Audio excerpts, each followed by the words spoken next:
and may have taken some pieces and run with it. And my real intent is to have us focus on thinking a lot about cultural proficiency, inclusion, and all of that. And if you have an opportunity to just read the news at any time, you see there's a lot happening. My wife and I had an engaging sort of conversation last night. I don't think she was real happy with me. She really likes old-time movies. And last night she put on the screen The Quiet Man with John Wayne. Now, if you've ever seen that movie, it is about John Wayne, and he takes a wife, and I use that word just as I said it, and there were times in there I just said, you've got to turn this off. This is offending me. And it was about the way he treated the lady that became his wife, and then after she became his wife. And thinking about that in the conversation, and noticing what's happening around our country, it is so, some people have accused me of being overly sensitive to certain things. I keep wondering, are we perpetuating certain issues? And so, as we go through this work together, what I'm really hoping is that you look at some things and just question them, if not in your mind, in the form of a discussion with some friends and colleagues. Last time we met, I actually gave you this. It was formatted differently than an if-then. I want you to just take a moment, once again, and look at this statement. And this was part of the why that I opened up with last time. And I'm going to just ask folks, and remember, this is not just sit and get. I'm not going to sit and talk at you for 90 minutes here. But in fact, what we're going to do is we're going to be interacting. And there's a lot of you on the screen. I don't have you all on the screen at the same time here. What does this message say to you, or how do you respond to this particular message? I'm going to just ask you to speak up when you have a thought on this one. What's this saying to you?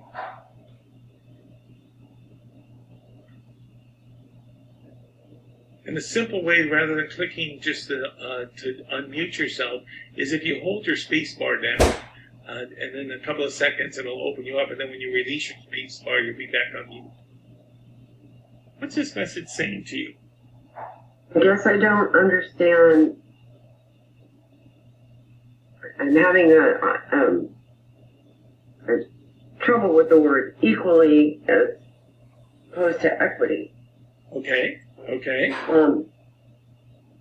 I would agree that if we were treated equally, we would close up those gaps and we would grow together, but we're in an equitable, different place. Would that also be true? Do you understand what I'm trying to say? We'll get that last part. Restate it again. If we, okay, so we can be treated equally, but yet equitable treatment, would the statement also be true if it said equitable? Okay, so because I don't think the statement, I can treat my neighbor equally, but yet we might not all have the same access to the same kinds of items. Okay. Like, I might have access to education because I come from a better better financially sound background. My neighbor might not. So we can be equal, but yet things might not be equitable. Okay. And so what you're distinguishing here is the difference in the words equally and later at the bottom, equitable, and the distinction between those two. And that's a distinction that we will need to continually examine and will be examining. Thank you. So you're struggling a little. What you said at the beginning was you were struggling with the word equally, particularly at the beginning. And that's in there by intent right now. So thank you. Somebody else, a response, reaction to this. Daniel, there's a couple remarks in the chat box. I don't know if you could see those. I don't have my chat box open right now. Let me read one to you. It says, who is the, quote, you? I feel like the person with the disadvantaged position should not be be the named agent as the one who, quote, grows the gap, takes responsibility away from the system responsible for, quote, widening the gap. Okay, so interesting, the pronoun of you, now that's rather intriguing, and I do believe it was meant to be a little more inclusive of the you, and I appreciate, and that's probably what's going to happen a lot, is if we look at this from a personal perspective. How do I react? And that's going to build on where we're going to go today. So thank you with that. Okay, good. Is there something else in there, Alan, that you saw? There's just a comment on the comment. There is still a gap in understanding from both parties. Mm-hmm. Yeah, absolutely. And if you don't live in somebody's world, you really don't quite understand everything they're encountering. And the same is true of them. If they don't live in your world, we all make assumptions. And one of the biggest assumptions, particularly for people who may be living in poverty and what have you, we often say, well, if you would just do this, then that will happen. Well, if they really don't know how to do this, whatever this is, and I think last time I may have used the example of the homeless person.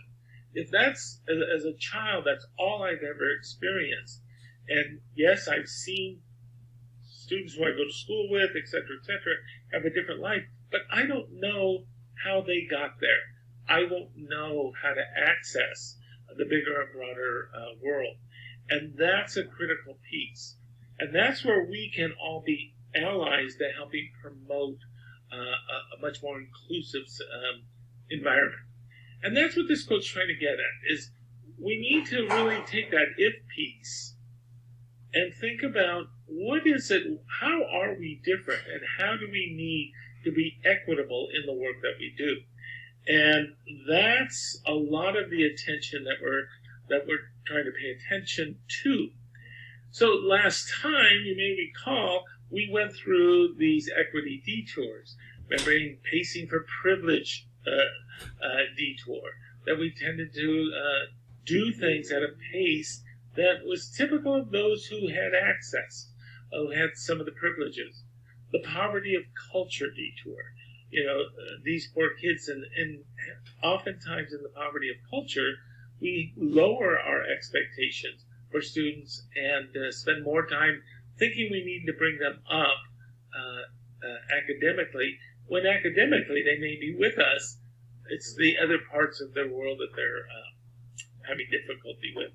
And then the deficit ideology detour, well, we all know that group always has problems. Or, we think about, I'll think of folks who are differently abled.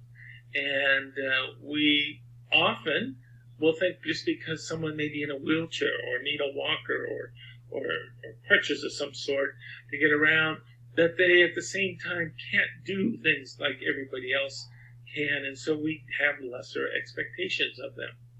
And then the last one is celebrating diversity detour. And this is where we do a lot of things to celebrate the different diversities. And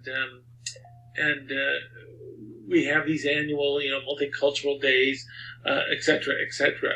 And that touches on diversity, but it doesn't truly embed the diversity. Those were the equity detours. Sent out an article last time. I don't know if all of you have received it or have had a chance to read it. And this is a piece we will keep coming back to as we move forward. All of my co-facilitators, I'm going to need you to help if you see people with hands up or if there are questions that pop up in the chat, please. Because I'm finding if I open up the chat on my screen, it blocks out a part and just creates havoc on my end. So if you can help me out. Here's a few comments, Daniel. People have said to the other one, everyone is at a different starting point and different skills being treated 100% to one another creates gaps. Someone else wrote, cannot meet people where they are.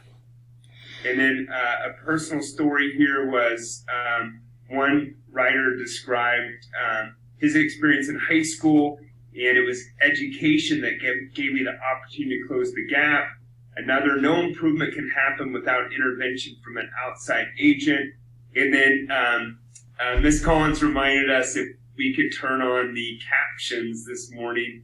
And I'm not sure if you can quickly do that to support. That executive order plays itself out. Essentially what we're doing right now, there's not time for this. And what I want to be very sensitive to folks is that this is putting inclusion clearly in the middle of a political arena. And I want to honor and respect our different thoughts around all of that. I think I said last time that, in fact, in our society right now, we are being given permission to be racist, supremacist, prejudiced, all of those different words right now. And I think this executive order exemplifies that. It's a hot topic. I hadn't planned on addressing it directly today. And I don't know if anybody wants to make comment to it. I don't want to get us too far off and spend our day just debating that. But I do want to point out, this is a prime example. If you were in session face-to-face with your students would be bringing this sort of topic up, and you would be having these sort of discussions. Now, I don't want to avoid the discussion. Alan, I really need to help me out with the chat room, or somebody who want to speak up and address this in any way. My interpretation of the executive order is the work we're doing right now, there's no room for it in our world. That's my simple interpretation. Anybody want to up and say something to that? There are a few comments, and all of us can read the responses. I think that we're moving forward this morning, as you just said, with our focus as those that are educational leaders and have direct impact on people. And I agree, that's a very relevant discussion. But I don't want to lose sight of the work this morning as we're coming here this morning with open minds and ready to listen and learn. That's just my opinion on it. We want to learn more from you this morning, Dr. Moirao. And I do think, I said last time, that one time I was literally stopped when somebody said to me, "Aren't you promoting a political agenda?" And it just stopped me cold, and because I had never thought of this work as a political agenda. And of late, I've really been rethinking that a lot. From my perspective, and hopefully the perspective that will allow us to move forward with all of this, is that this is really an agenda about humanity. And how can we, as a global society, come to appreciate each other and our differences? And we're going to get right into an activity here shortly about our differences, and be able to appreciate who we are and interact and be inclusive of each other in our world. And that's the agenda that I'm going to be moving forward with, and that's the purpose behind our presentation today. But now on the screen, you've had the intended outcomes for today up there for a few moments, so I'm not going to sit and read them to you. Last time we did agree on some learning agreements. Feel free to speak your truth and to get outside of your comfort zone. Take those risks, and that's where learning really happens. We honor vulnerability and respect confidentiality. It was last time we had a few folks who spoke up, and I appreciate their being vulnerable. And in some of the feedback, there were some comments made that would suggest, and in the chat box, there were some comments made where people were being vulnerable.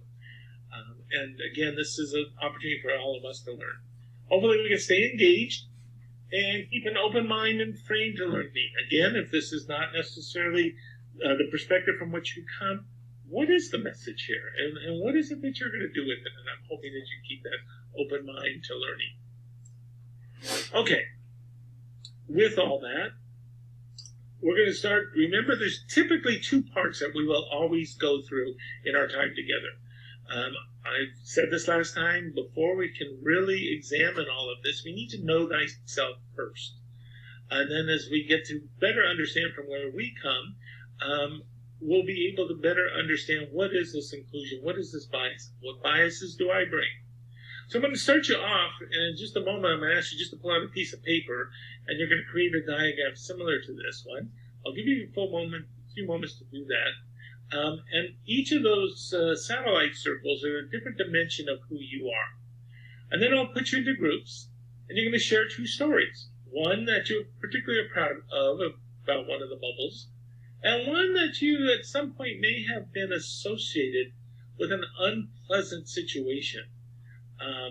And then you're going to ultimately take one of those dimensions and you're going to complete the sentence stem. I am a and whatever, blank, but I am not a and. So what does this look like? Let me share mine with you. So there is my name in the center. I am a father. I'm a grandfather. I'm a college graduate, the first in my family. The first and actually the only one from my generation in my family. I am both Nicaraguan and Portuguese.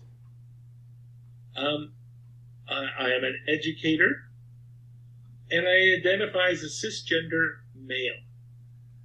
All those elements, and there are more, but we don't need to get carried away here. All of those elements really make up who I am and influence how I see the world. As a father, I was a very proud father. As a grandfather, it's a whole different world and an amazing world. And you may even hear this on Monday and Wednesdays. My grandchildren are here in our home doing their online schooling. So at some point, you may hear one or two of them come running up the stairs. As I've already mentioned, so part of me is I'm the first college graduate of my generation. That means none of my cousins, my sisters, brother, none of them went on to college. I'm the only one that chose to. And I will say it's because of the influence of a teacher who, it was when I was in 6th grade, and that happened to be the year my parents divorced. And while I later learned what she was doing with me, she was actually doing with all of the students. But she just always would take a few moments and say, "So, Danny, how you doing today? This and that. Danny, have you thought about college?" And Marcia and I we're still in contact. In fact, over the weekend, we were sending each other messages. But she just took an interest in who I was as an individual and just asked me questions about college. And one thing led to the next. And now I hold a doctorate degree, and I say that because I want to acknowledge that Marcia was the one that was very influential.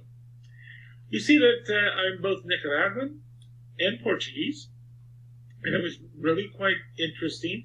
My abuelita, unfortunately my abuelo passed well before I was born, but my abuelita spoke nothing but Spanish. Now, if you were to try to speak with me in Spanish, you'd have a hard time, because my mother tells the stories about how she used to get beat up in school because she didn't speak English when she first arrived here. And as a result of that, she never wanted us to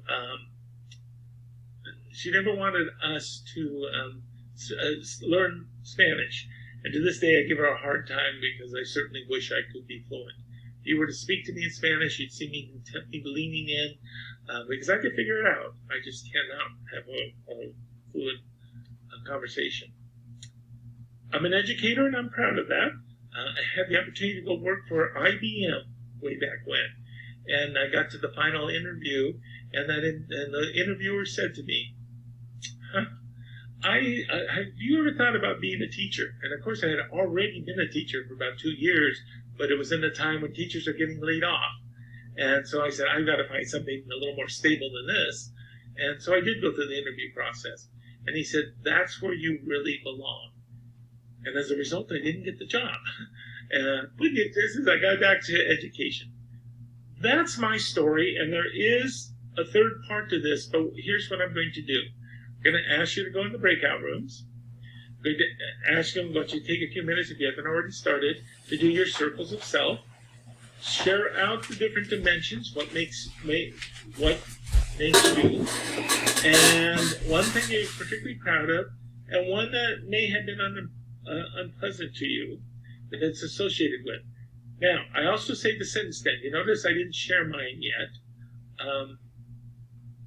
Actually, I will go ahead and share mine right now, so that you can see what this is ultimately going to look like. So for me, if I were to fill this out, my sentence would say, I'm Portuguese, but I'm not a lazy Portuguese. In my circle, as I was growing up, that was pretty much the stereotype of particularly of a Portuguese male. The other one is, and I get this a lot, I used to get this a lot from my cousins. I'm a college graduate, but I'm not uppity. I used to get a lot of them saying, now that he's got a college degree, he thinks he's better than us. So notice, and these have influenced who I am. So at some point, and I may ask some of you to share some of these out, your sentence there. So we're going to go into breakout rooms. With all those instructions, any questions that are lingering in your head?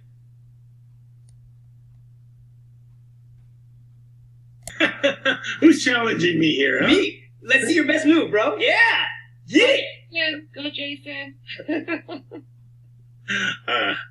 Could use some good dancing. You know, last week was the September 21st, and somebody sent me the Earth, Wind, and Fire song about September 21st. And I have to tell you, that song's still in my head, so I may start just kind of dancing to that. All right, it looks like not all of us. I think all of us are back based on the little red dot on my screen. So I'd like to, for a couple of you who feel comfortable sharing the sentence then, how you completed it. And what I'm going to ask you to do, if you're willing to share, just share, and then we'll just let it set. So we'll go quiet for a moment, and then I'll have somebody else share. So I'm looking for somebody who's willing to be vulnerable first. Let me just share your... Go ahead. I am Jewish, but I'm not money grubbing. And I don't know too if you wanted to hear from the person, the reporter or the recorder. I think we had prepared in our group to hear from that person to get a summary of the group. Right. Right now, I just want to hear these statements, and then we'll go back to the summary. So that's the next slide, Alan. So, okay, somebody else. I could go. So I wrote, I am Mexican, but I'm not a mechanic. I'll go. I'm bisexual, but I'm not straight sometimes. Somebody else. I'll go. I am Muslim, but I'm not a terrorist, and I'm not oppressed. I'll go. I am Mexican, but I'm not a gardener. I'll go next. I'm Canadian, but sometimes I can be rude. Okay. I'll go. Go ahead. I'm a Christian, but I am not judgmental. Okay, I'll go next. I'm Hindu Sikh, but I don't believe in caste systems. I'll I'm a white woman, but I'm trying not to be a Karen. That's funny. John, really? I'll go next. I'm Native American, but I'm not a drunk. I'm adopted, but I'm not unwanted. I am German, but I'm not a Nazi. I am a melanated black woman, but I'm not angry when I'm passionate about something. I'm successful. I am not elitist. Let's just hear maybe two more. I am Jewish and I'm not rich. I am an African American female, and I am not angry. There you go. I want to thank all of you who spoke up, who were vulnerable, and put yourself out there. And notice how some of these actually cause us to chuckle a little bit, which is not uncommon, but hopefully also, as you heard people and some of the passion behind some of these statements. And what's so true is, look what this conjured up as you look at self, and as you look at a piece that may have been had some bias behind it, but at the same time, notice how it impacts the individual. Think about our students who go through a lot of this. You know, I've had to manage students calling each other the N-word, and so often what I've heard is the victim of being called the N-word. Say, no, it's okay. You know, they're just my friends. They're my buddies. I don't mind. And then if you keep probing deeply, they do mind. It's a simple form of acceptance in some cases. And where do we go? And so thank you again for those of you. And notice, I hope you picked up on the vulnerability of what's out there. So some of you who volunteered to be reporters, you got on the screen there. What were some of the reactions that you heard and saw as you listened to the stories and the stereotypes that were brought up as you listened to them? Just kind of give us a short report out from your group. And again, it might be random. We will not do all 50 groups. I'm probably going to do maybe 4 or 5 groups to share out. Who's most eager to go first? And if I don't get volunteers, I'll call a name, and whoever's your spokesperson for your group needs to speak up.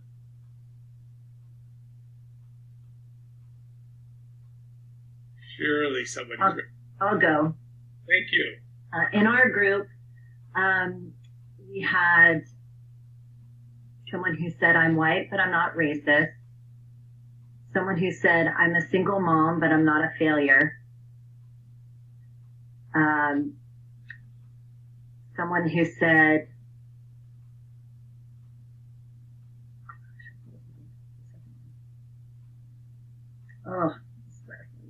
I'm messing you up, Miss Wesleyan. I'm so sorry. Okay. But a lot came out in that. I mean, there's a lot to unpack in that. Yes. Because we have so many people coming from so many different places, and we've labeled, we've socialized, and we've been socialized, and we've labeled so much that, there are assumptions that are made about people. And I think that's one of the biggest things that we learned about each other in our breakout group was the fact that, there's a lot to unpack. And when you see somebody, they're carrying around a lot. And when we make assumptions about that, that takes away an openness that we need to have good communication. And especially in our classrooms, it takes away something that you can't get back easily if you ruin it. So you have to be very, I think, very careful in our classrooms in labeling or making assumptions about people, and know that we're all carrying around a lot. And that we all need to be heard, and we all need to be seen. And I think that's really what I got in our group. Thank you for that, and again, thank you for being go 7 up first and sharing what you've shared. And you're absolutely right. We are all carrying around stories. Some stories we just don't want the rest of the world to know, but certain things happen in the world that just kind of triggers something internally for us. And part of the reason we do this activity is, again, getting to know thyself. I will tell you, I've had teachers take this activity and do it with their students as well. How many of your students do you know the backstory to? That you really know what they're carrying around with them. And in so many cases, we don't know that. And this is one way to start to bring it out. You've got to be prepared for the type of conversations. And you heard folks share what they shared and how willing they were to be vulnerable with all of us. And that's a good piece. Thank you. Thank you for that. let's do. I actually want to do probably just one other group. Somebody else share with us what came out of your group. If you were the reporter, I can go. Please do. A lot of our group didn't feel comfortable sharing much with people that they didn't know. All of us had met each other for the first time, and some people just weren't comfortable. And that's a very true reality also. We've got 3 schools mixed here, so, there's a good chance you were in a group where geez, I don't know that I know anybody in this group. And this whole piece of being vulnerable, and it's part of the reason for the foundation. And I'm going to leave you for next time. We're going to go back to that continuum, if you recall. And I'm going to really leave you to work on that in your school site groups. I was going to try to do it here. And in my planning, I said, I don't think the impact of that will come across. It is these sort of activities that as a faculty, is that you've got to know each other on a different level. It would really change the dynamics of how you sometimes work with each other. In one part of my career, I was teaching in an open space environment, and there were 6 of us in the pod, and the way it was set up, 3 of us were pretty close together. And there was one lady that I taught with, and she and I we just constantly were crisscrossing. We couldn't communicate, and the relationship between the 2 of us was tense. And then at one point we had an opportunity as a team to sit and do some of this type of sharing with each other. And suddenly I learned something about her that I would have never expected, and it explained to me why we were crisscrossing so much.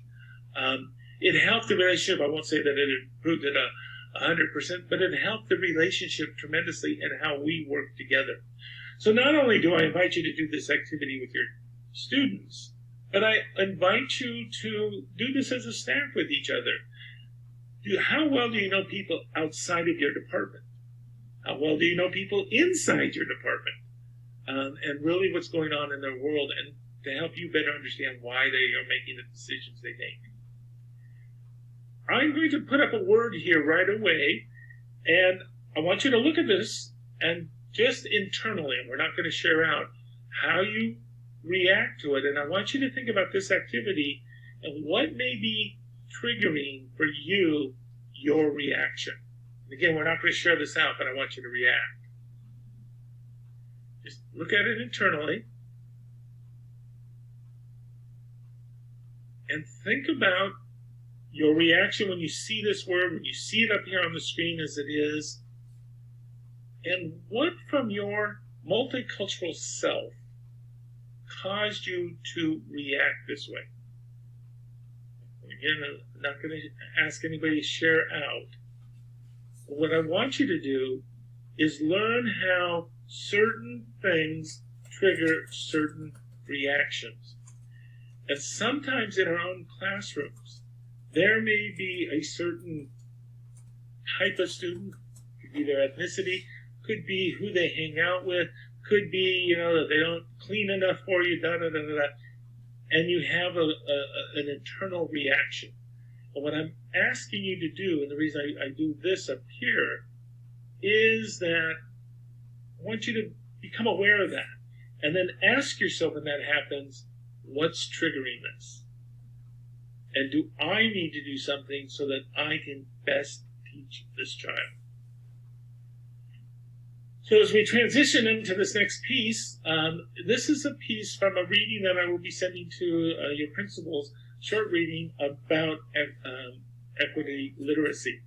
And this is a statement from there, is that what we really, and this is what I'm advocating, is that we become a threat to the existence of inequity. And that we become an active cultivator of equity. And how do we do that? What we look at is that we need to, as educators, have the ability to recognize inequities, respond to it, redress it, actively cultivate cultivate an inclusive environment, and then to be able to sustain it. one of the common features here in schools is if you're in the teaching mode, counseling mode, classified mode, whichever role you play. Notice I did not mention administrators. I'll explain that in just a moment. You are the most stable part of a school culture. Teachers and teachers and the other roles that are associated with in the teaching profession and classified folks tend to stay the longest in an environment. Administrators are going to pick on you a little bit, but we tend to move a little bit more. We move from one place to the next, or sometimes we get assigned to a new school, or yada, yada, yada. Our students come and go. If we're going to sustain this culture of being able to be literate around equity, these are the pieces we need to address. So what does that mean? Well, we need to be able to recognize biases. Now, I sent, and Marvin, Dwayne, and Alan, I didn't get to check with you before we started. Did that article I sent, were you able to send that out also, that one pager? I did not, but we can do that. That could be split.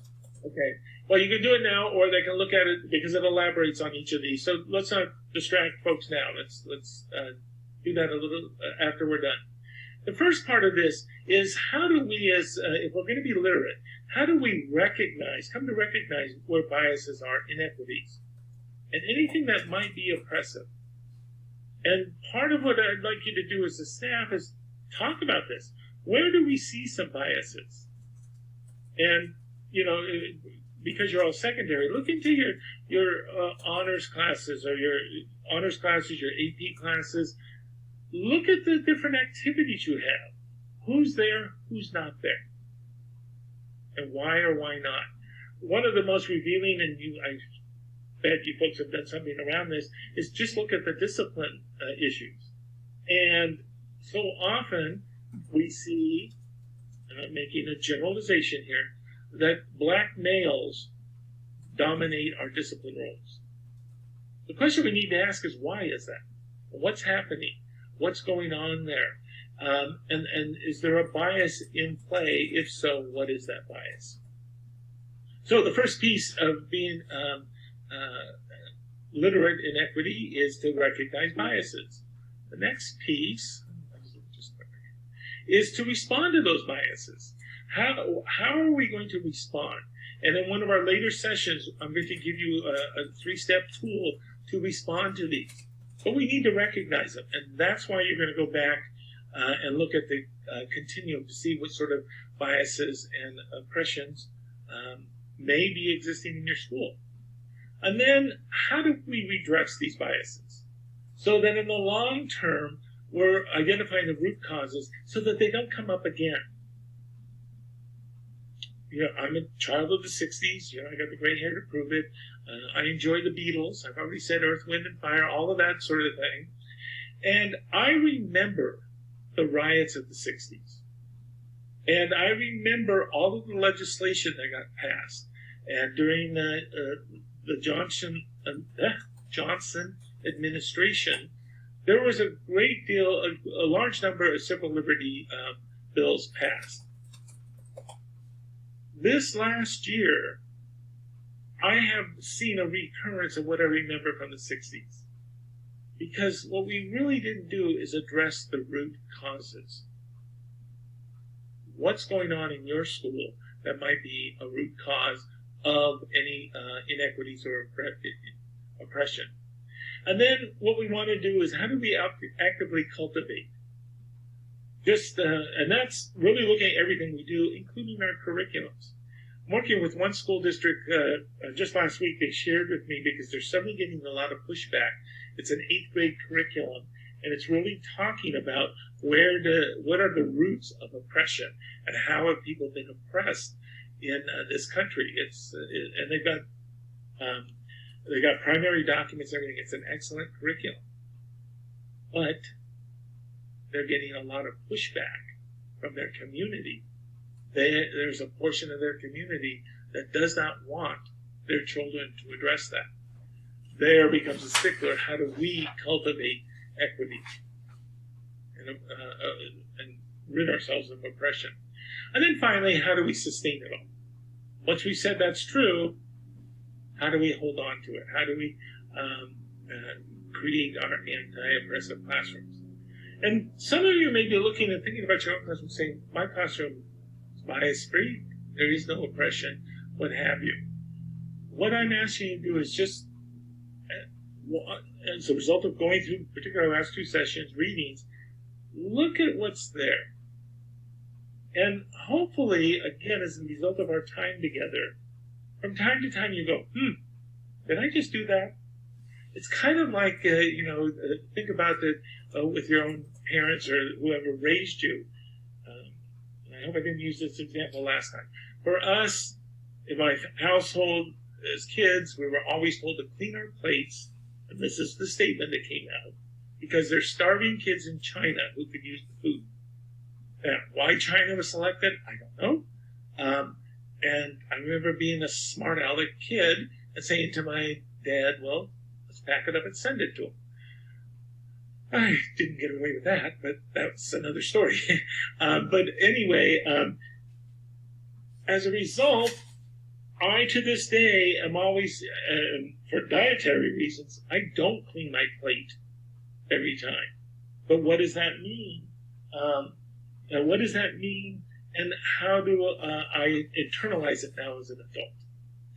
So those are the 5 pieces that we want to address, and again, you're going to have an article on that, and this is from last time also. I had you do a reflection, and as you look at these pieces, I want you to think, what did I discover about my school? So here, if you recall, is the cultural proficiency continuum. Remember, cultural destructiveness, incapacity, blindness, pre-competence, competence, and then proficiency. These were the 6 elements on the continuum. What I'm going to ask you to do, and I've already spoken with your administration about this, you're going to go through site by site, and you're going to identify incidents that have occurred at your site around these pieces. And with that, once you've got things posted and you see what's up there that have occurred at your own site, I want you to think about what have we learned about our school and what have we learned about ourselves. And then I'm going to have you go back and look again at these equity detours that we talked about last time. And when you look, compare it with the chart, once you've completed it, with the chart, the continuum chart, with the equity literacy pieces. Let me put that back up on the screen. With the equity literacy pieces, what is it that we need to do as a school and as a community? Let me ask, what sort of questions kind of linger out there? Alan, I don't know if you've got something on the screen there in the chat room that should be shared. Questions, comments, or anything from the chat room?